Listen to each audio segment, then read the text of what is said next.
Okay. Hi, ladies and gentlemen, and welcome to War 13.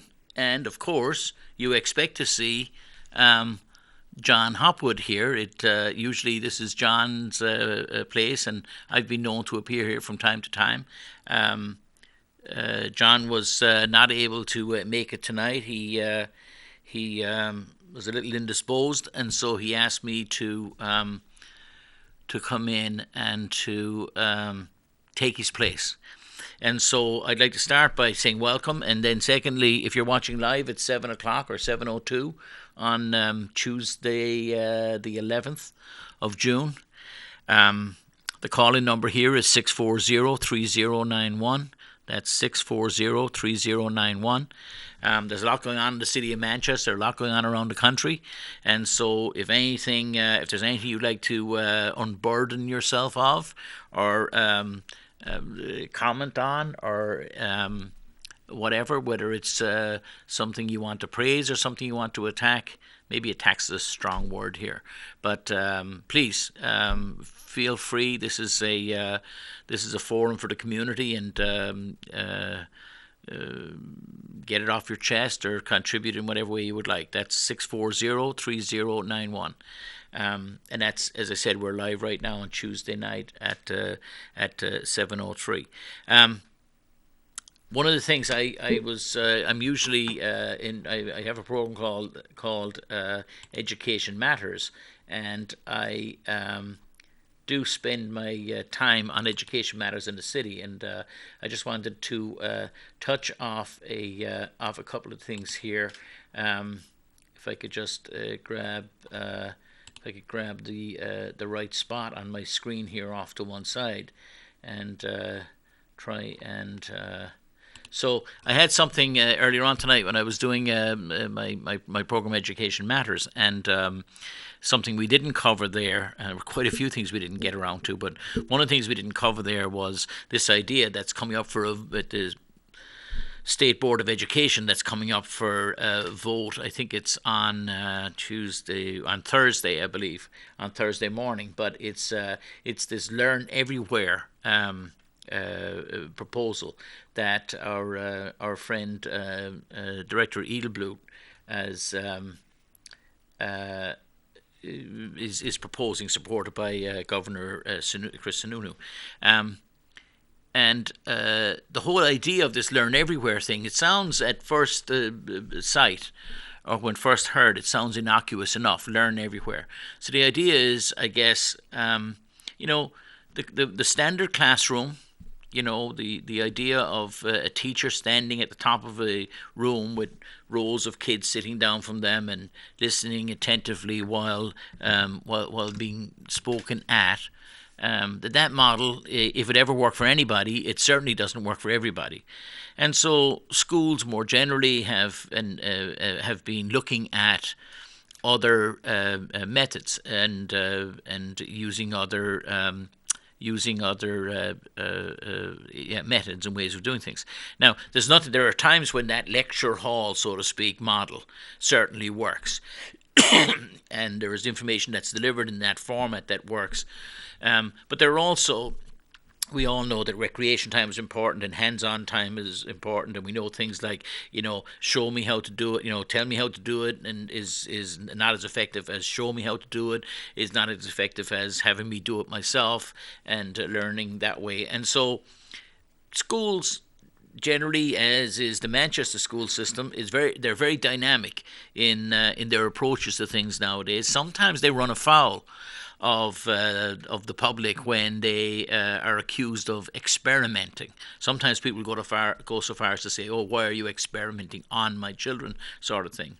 And I certainly agree with that. I think that too much experimentation is a bad thing. I think you should be trying it out someplace and then bringing tried and trusted solutions into a school system, not sort of using kids as guinea pigs. So I do have sympathy for that thought.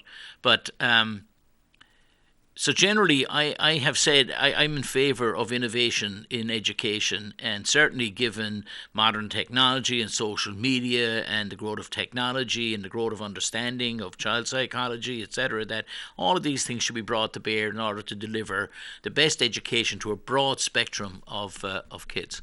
And I know that, for instance, there's a program in Manchester middle schools that is will be in full swing next year. Began this past year at Parkside, where the wonderful principal, Mr. Forrest Rendell, who's just another gem in the Manchester School District, who, amongst all the other changes that he was overseeing at Parkside, he bought into the idea of having a sort of a trades school, for want of a word, but having kids have people from the construction and other trade industries to come in and work with kids to allow them hands-on time to sort of, begin to know if they are interested in trades, etc.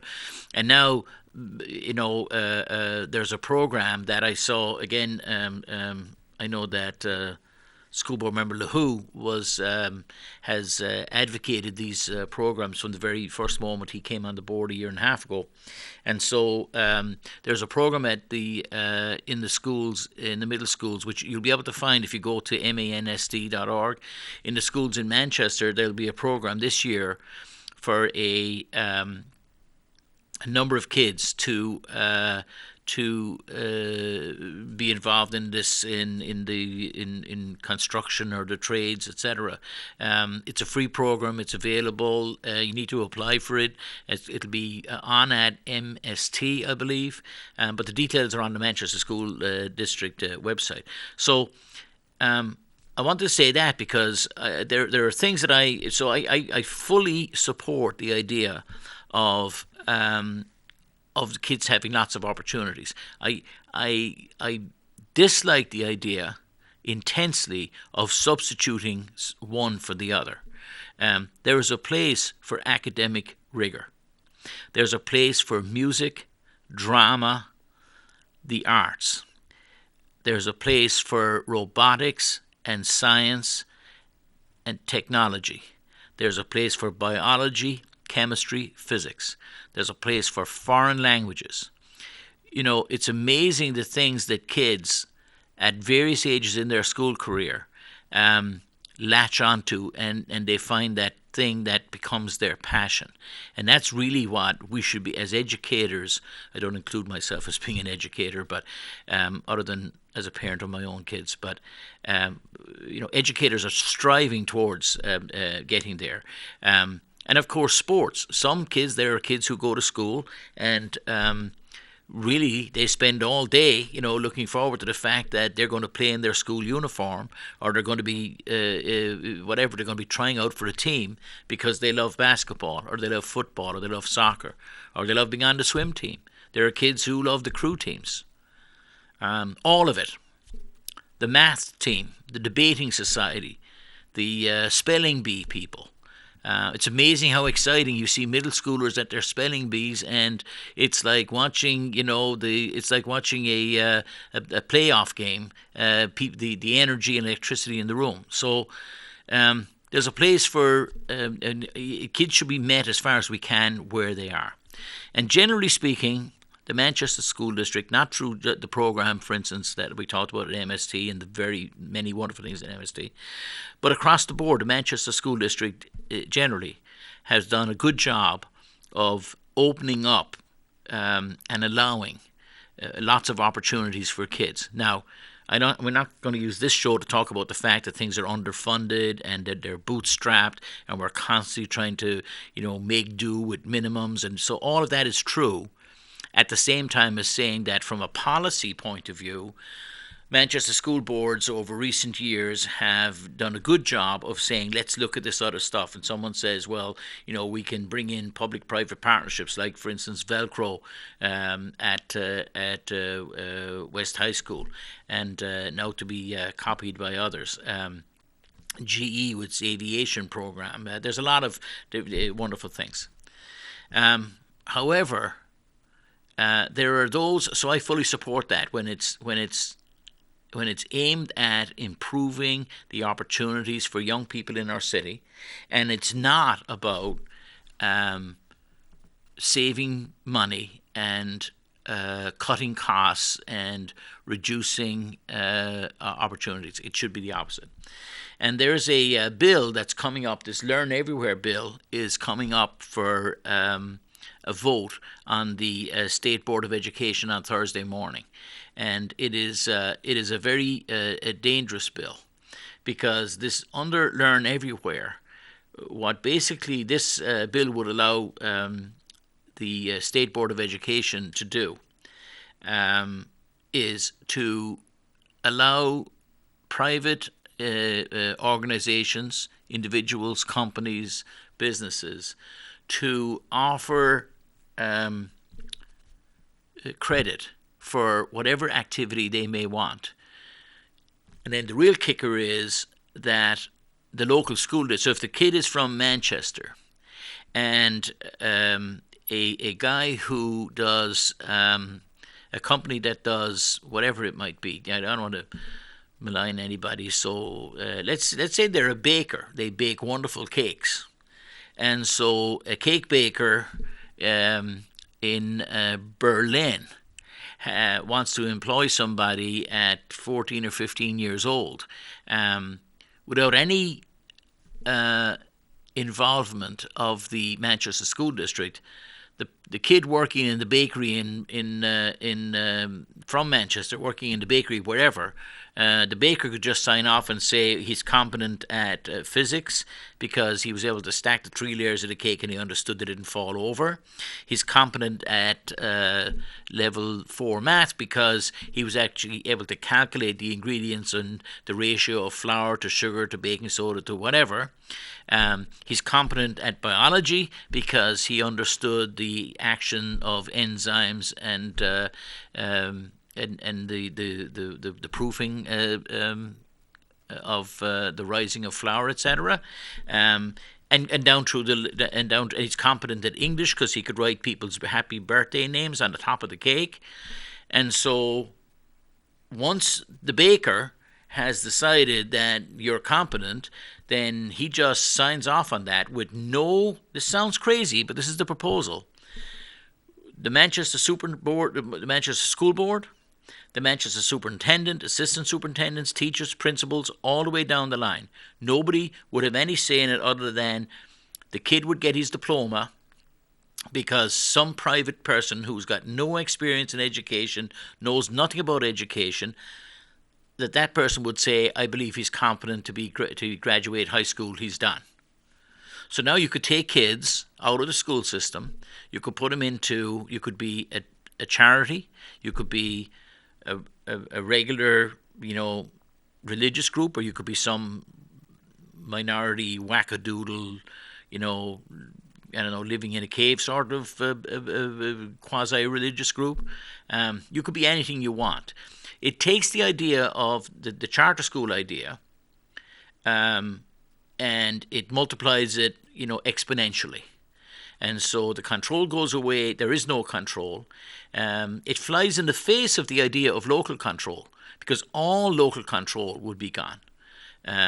So those who support talk about education and it ought to be local control, they ought to be appalled at the idea that the state of New Hampshire is going to have this Learn Everywhere process. There's a man by the name of Bill Duncan who was on the Board of Education up until this past year. But he has he wrote a piece in the Concord Monitor a few months back, and he said the New Hampshire Department of Education has been promoting something it calls Learn Everywhere as an extension of the well-established and supported extended learning opportunities that many middle school. I just lost my screen here. The many middle school, high schools offer to give students credit for academically relevant work they do in carefully structured work in their communities, which is a much different thing. And so I just got a message that I'll have to respond to in a minute. We'll take a break in a couple of minutes. So they've called it Learn Everywhere, but it's an extension of the extended learning opportunities. Now, extended learning opportunities were a much different thing. It was like where if somebody is going to school at Manchester West or at MST, whatever, at Memorial, and they have a job with a landscaper, and they're able to demonstrate that they have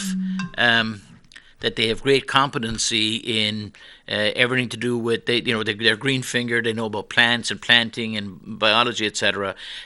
Should they not be able to get some credit for that work that they're doing part time?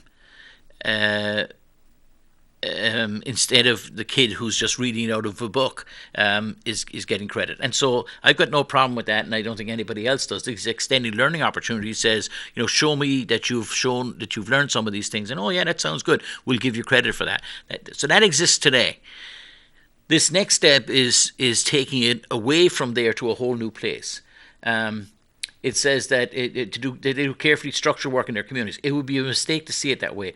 The wholesome sounding Learn Everywhere program is actually the state administration attempting in one move to usurp the roles of both the legislature and local school boards. And here's how. Governor Chris Sununu says that Senate Bill 435 was one of his major legislative priorities last year. He's talking about a one-sentence bill that empowers the State Board of Education to adopt rules about, quotation marks, alternative programs for granting credit leading to graduation. This is a bill sold to the legislature as a minor administrative tweak that the governor is now using as a loophole big enough to drive a truck through. This became apparent when the Department of Education presented the Learning Everywhere program to the State Board in January. Under the new program, the State Board would grant a license to any for-profit or non-profit group with a presence in New Hampshire. That license would give the group the authority to issue academic credits that must be accepted by any New Hampshire high school.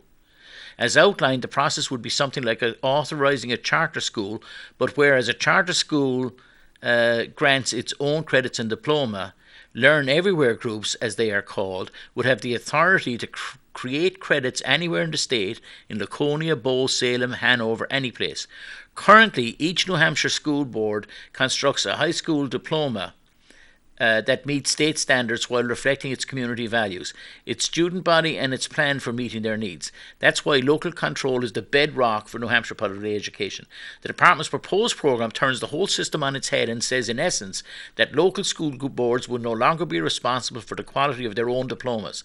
The State Board of Education would outsource the authority to issue credits towards our high school diplomas to any private group in the state.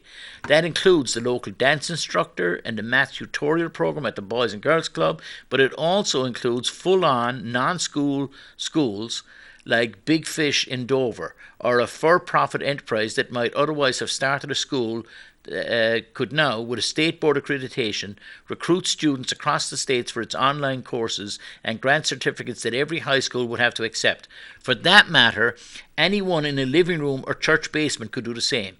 In the extreme case, a student could get most of all of her credits from Learn Everywhere groups and get a diploma from her local public high school.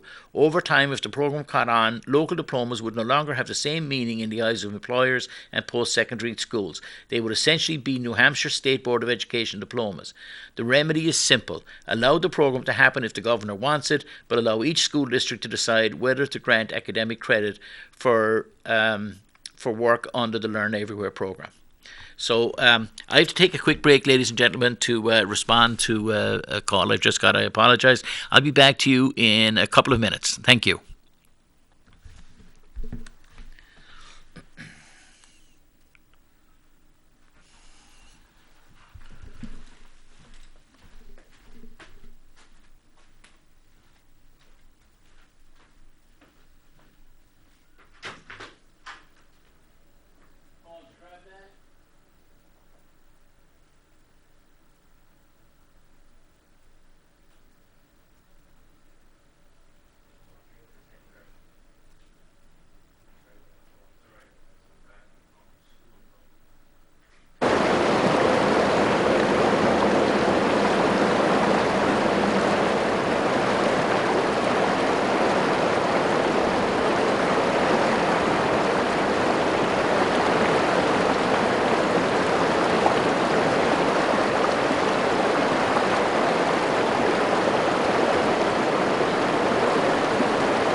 Thank you, folks. Sorry for that unexpected break in things, but it's the vagaries of live television, right? And it's probably better to have one's phone completely off. But I got a message that I really had to respond to immediately, so I apologize. So we were talking about the Learn Everywhere program, and this is part of the attack on, when you look at the federal Department of Education led by Betsy DeVos, this multi-millionaire person who's got no history of education, knows nothing about education, and is making money hand over fist. There's a report in Forbes 3 days ago that this year she has made $45 million while being Secretary of Education from places that that'd be one thing if that was just investments that she had in the stock market, and it was, but when you're paying fast and loose, touching off of federal areas, etc., it's a problem. And then we repeat that, my greatest problem with Mr. Eilblud, who is the Secretary of Education in the state of New Hampshire, is that here's a man who has never had. I think he's got 7 children. God bless him. But he has never he hasn't got kids in public schools or in any school. He's a homeschooler, which is fine for him. But why you would choose somebody, this is, I don't know what the analogy is, but it's like putting somebody in charge of public transportation who doesn't even own a horse and cart, or who has never been on the highway and has never left his village someplace in the mountains of New Hampshire, doesn't drive a car, doesn't understand how a car works, has never seen the interstate system, doesn't know anything about roads, doesn't know what airplanes are, doesn't know anything about trains, and knows nothing about boats. And you take that guy and you make him the Secretary for Transportation. So why you would take somebody who's never run a college, never run a school, never run a kindergarten, never dropped a kid off one day at school and watched them walk down the avenue for the day, never had a kid come home and say, look at my homework, Dad. Somebody who has no understanding of or knowledge of it, to make that person, and and my problem is then to add to that the political ideology that goes along with it, which is that the public schools are just one alternative, that really we need that they are I don't want to go, the whole scene, those of you who pay attention to it, it's sort of a distrust of public enterprise, a distrust of education, basically. I can tell you, I remember many years ago back in Ireland, and there was significant unemployment in Ireland back in the 1960s and 70s. Unemployment was at 20%, and thankfully it's all changed now. But I remember people having arguments about kids being in high school. And there were people actually making arguments about the fact that why are we educating these young men and women when there aren't jobs there for them, and they could be out, they could be working on the farms like our fathers did and like we did, and have them out picking vegetables and actually earning money and putting money on their families' tables. I heard those arguments. Real people who wanted to take a European nation in the 1970s and take it back to some imaginary, potato-picking place of the distant past. It made no sense at the time, but people weren't, these weren't whispers done in back rooms. These were people at public meetings speaking out about, why are we wasting money educating? They don't need that education. I never needed it. Why would these children need it? There's no jobs there for them anyway. Let's get them out there. Let's get them into the trades. Let's get them into, learning how to build something. Let's show them how to pick potatoes. That's what they need to do, and drive a tractor. Understand, there's nothing wrong with driving a tractor. Most people driving tractors today own a farm. You can be a very wealthy person. But the whole idea was to undermine the whole education system. and not that we're here to talk about Ireland perhaps, but if you wanted to look at the social history of Ireland or the economic history of Ireland in the last 30 or 40 years, you would see that the key decision, or the joining the European Union was one, and the other was the financing of putting large amounts of finance into education, making high school free for everybody, making college free for everybody, and changing the nature of a country in a generation and a half, where it was like what the GI Bill did for America after World War II was done by government policy in Ireland in the 1970s and 80s. And it's been transformative, and today every major company, every major technology company in the world, you can name anyone you want, but 90% of them have got large operations in Ireland. And I don't want to get all about, we're in America, not Ireland, but, when I go to Ireland and I see an announcement about, some technology company invests, $2 billion in some new development there, and I think to myself, there's only 5 million people in the country. If there was a $2 billion investment in the Massachusetts, it'd be on the front page of, the Boston Globe, the New York Times, and the Union Leader about massive investment there. So it's done on the back of education. So to have these people playing fast and loose, we have Mr. Edelblut, who may be well-intentioned but is not competent to have the job that he has, led by people who are ideological in their views, and they're taking their ideology into the Department of Education. There's a danger there for all of us. And so we ought to be paying attention. For those of you who have time, if you want to go to Concord on Thursday, this bill will be up for debate there. As Mr. Duncan says here, he says, parents and school board members who care about the quality of their diplomas have many ways to make themselves heard in this proposal. You can write to the governor, legislature, etc., etc. He talks about how practically it might be done. So I would say pay attention. Let me move to something else. There's a piece on the Union Leader today about the fact that the ACLU, the American Civil Liberties Union, is taking a case against the city of Manchester for its existing and proposed cameras on Elm Street. As I understand it, there's one camera on Elm Street right now on the corner of Merrimack Street and Elm Street. And the idea is to see if we can get it up here. The idea is to add two other cameras, at least for now. So the ACLU is taking a case that is supported by people from the Free State movement and other places who are opposed to these cameras. Now, generally speaking, I'm actually quite a fan of the ACLU, because I like the idea. To me, it's analogous to the idea that regardless of how heinous a crime is, however apparently guilty a person is, they're still entitled to be brought before a judge and jury. They're entitled to have their Miranda rights read to them.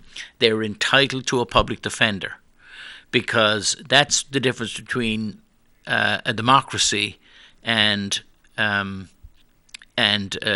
oligarchy or dictatorship or whatever. So the idea that the ACLU, anybody will take on cases that are easy. The ACLU is often in a place where it's taking. You can picture if you were in Iran tomorrow and somebody were. We have a case actually from Russia today. There's been a Russian journalist who has been under arrest for the last 7 days, and he was accused of dealing drugs. It turns out the case against him was spurious. He's a big opponent of corruption, has been calling out corruption, and it seems as though the police in Russia stitched up a case against him. But in this case, a small group, as you know, many of the papers in Russia are controlled by the Kremlin nowadays and by President Bush's friend, Mr. Putin, and so there's not an awful lot of free press there anymore. But what was there flexed its muscles in the last 7 days, and today that that Russian writer was released, and actually the police officers who were responsible for arresting him have been suspended. Now, that's it's people like the ACLU who are your defense, I think, against authoritarianism or against the overuse of power, etc. And so sometimes it's very difficult. You think about, the book To Kill a Mockingbird, and there are other great movies and books written on these topics about. John Grisham has touched off these things a couple of times, where some attorney will take on a case against insurmountable odds, perhaps even believing himself that the person is guilty, but they take on the case because in the end the law is the law and what's right is right. It's stretching it a little bit, but I see that's how normally in the ACLU is going to stand up when we want to hang, draw, and quarter somebody because he's broken the rules of our society. Sometimes the ACLU stands up and says, "Hang on a minute." Now there are some in our society and in our city who look at the ACLU and say, they're going too far. They're defending the rights of vagrants on Elm Street. They're stopping us from being able to we should be able to arrest people who are behaving badly. I agree. I understand that. I find it very bothersome and annoying and troubling, and sometimes when I see people who are who don't appear to be genuinely, I mean, how do I know? But I get this feeling that they may not be genuinely in distress, that they actually are just abusing the system and etc. And it seems to me we should be able to go there as a community and just clean house. The reason why we can't do it is because of organizations like the ACLU, because, if we were in some nice genteel neighborhood with palm trees up and down to our 1.5 mile long driveways, and there were some poor people who, wanted to park their car down the street from our house and the car wasn't all shiny and chrome, we might want the local police to have them move along. But they're public roads and you can't do that. And so the ACLU has its place. But in this case, I don't have a problem with the cameras on Elm Street. I think cameras nowadays are ubiquitous. They're everywhere. And anytime there's a crime anyway, there's a camera in every shop, in every store, in every supermarket. There are people walking around with cameras. There's almost nothing happens anymore, but it's caught on camera. So I love the idea of the Manchester police officers are now going to have body cams. It was passed in the budget last night, and so I think that's definitely a good thing. And I think our buddies in the nihilists and anarchists in the Free State movement and associated with them probably will be delighted with police body cameras, but somehow they have a problem with the cameras on Elm Street. I have much less problem with the cameras on Elm Street than I do with the ICE or Border Patrol stops on I-93. I don't know if you're aware, but there's been a bunch of let me see if I can find the piece on here. But there have been a bunch of roadblocks again this year up on I-93 up by Lincoln, and it's by federal law the Border Patrol can set up these checkpoints within 100 miles of a border. So they've been on the Kangamangas Highway, they've been up on 93, and the old saying about a nation that doesn't defend its freedoms will lose it. That's a paraphrase, of course, but this idea that not a New Hampshire State police officer, not a sworn officer of law enforcement in a town or municipality in the state of New Hampshire, but a federal agency can block Interstate 93 in the center of a state in the state of New Hampshire, and stop people for no given reason. And it seems to me a step way too far. I can tell you, I've done a lot of traveling in my life, and I'm fortunate to have done it. And I've lived in a lot of different places, and I've visited. I think the majority of Western democracies I've spent some time in, from Australia to New Zealand to Singapore to Germany to France to England to on and on and on. And there is no place. I would be amazed. I can't imagine driving down any road anywhere in the United Kingdom, and there being a roadblock across an interstate where there are, national troops stopping people, citizens, to ask them, where are you going, who are you, where are you from, show me your papers. It's a throwback to, and I don't want to be overly dramatic about it. Generally speaking, I'm a big supporter of law enforcement, and I think law-abiding citizens generally have nothing to fear from law enforcement. And contrary to even that, they should be. Our natural condition, I think, is to be supportive of our police officers and admire them and be grateful to them for the work that they do and for the danger they often put themselves in and for the bravery that they often show. I want to be very clear that that's, we all have our different opinions on things and different stances. That's always been my stance. It's how I was brought up. It's how I've always been. And so I consider myself a law enforcement person. But I also, though, have this visceral reaction to things that just don't seem right. They don't sit well. I don't think our founding fathers would have been okay with this. I don't think that past presidents would, of all political stripes, would have sat well with it. And I don't understand a Republican president and a Republican Party that so-called states' rights and local control. And in this case, it's like everything has been turned on its head. I frankly just don't understand. This week, the national debt went over $21 trillion. A president who came into office saying that he was going to eliminate the current budget deficit is adding to it faster than it's ever been added to before. We're borrowing money from the Chinese and others to give tax breaks to ridiculous tax breaks to the wealthiest 1.1% of people in the country. It's like we're in Alice Through the Looking Glass, that everything has everything that I thought was how it was is no longer the case. It's so weird.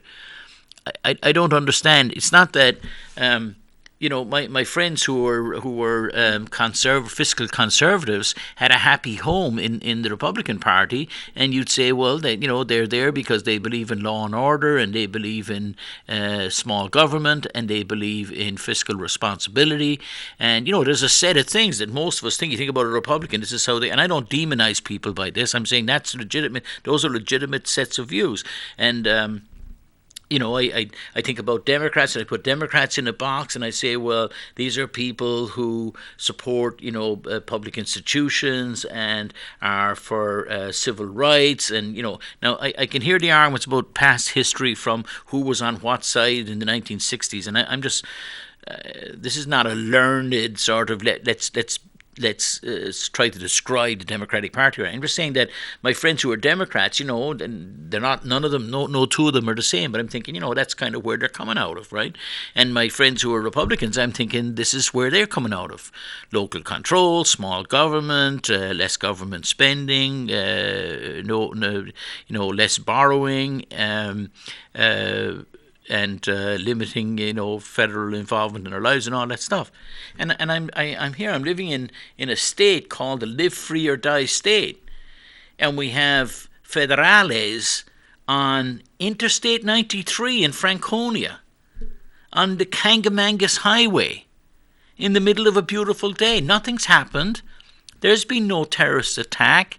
There's been no news that some busload of, potential terrorists are about to come down out of Canada. It's an extension of the purview of the federal government, and the idea of living in a state where maybe we're spoiled. I've gotten used to living in countries and living in states and living in places. When I walk down Elm Street, I don't expect a Manchester police officer to stop me and say, "Show me your papers. What are you doing here?" I'd want to call up Chief Capano and say, "You know what one of your guys did today? Like, what the hell's going on, Chief?" Right? And that's got nothing to do with the fact that I want police officers to be out there protecting us, to be interdicting people, to be stopping people who are suspicious, I want all of that. I'm all for it. I'm all fine with it. I think that, if there's a legitimate reason, go for it. If I happen to look at, there's some, greater than middle-aged, short Irish-looking guy who is suspected of robbing a bank down the street, and I get stopped then. I mean, I'm fine with that, but I don't want to be walking the dog on a Sunday morning and be stopped just because somebody in some office 1,000 miles away has decided they're setting up. I don't understand it. I do not understand how my libertarian and right-wing and conservative friends, and I have many of them, I do not understand why they're not up in arms. It just doesn't make any sense to me, except that they're not threatened by it. I hate to go to the whole, race and et cetera thing, but there's something in there that has to do with that. They're not bothered by it because when they get they're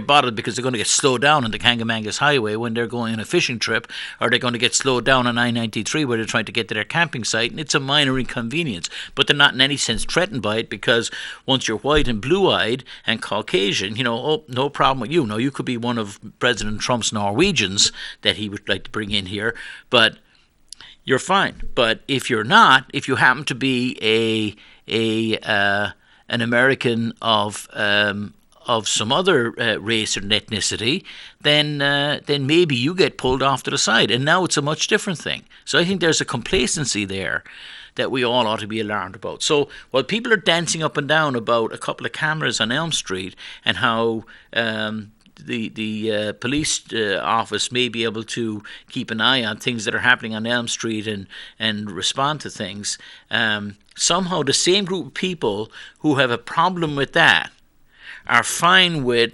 the Border Patrol on the tourist highways and commercial byways of the state of New Hampshire, stopping people in barely legal checkpoints. It doesn't. It blows my mind. I just can't understand how people aren't up in arms and sort of have had enough of all of this, because in the end it doesn't. The two things are. The two, well, one to me is a much bigger level of assault on one's way of life and on going about one's business than the other is. Effectively, some camera hanging off a building on Elm Street that's not being used for, say, traffic control. And by the way, I would have no problem with it being used for traffic control. There are countries in Europe where nowadays, when you drive through a red light, doesn't have to be anybody standing there. There doesn't have to be a police officer see you do it. You just get a ticket. You'd have to prove that they've got photographs of you in the car, and it's like you went through a red light. A week after you went through the red light, you get the ticket in the mail. You just pay it and move on. They actually have cars that drive on the interstate, and the car, you don't even know it's a police car. but it's an unmarked police car with a camera in it, and it drives down the interstate at the speed limit. And the computer calculates the speed that the car is doing, and it calculates the speed of the cars passing it. And the cars passing it get a ticket. That's just how it is. And so what happens? People actually have to obey the law. So we're a long way from doing that here, because, we'd be all up in arms with it that we'd actually have to obey the law.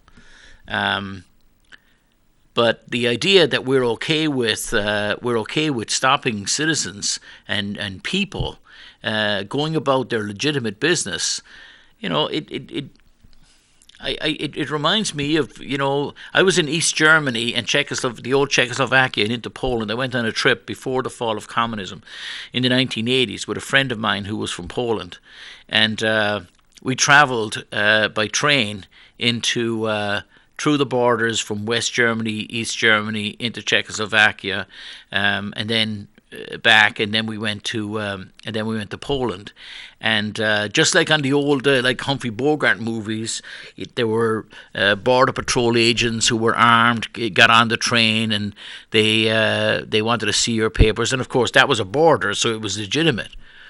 But even then, like in Poland, in the 1980s, you were inside the Soviet bloc.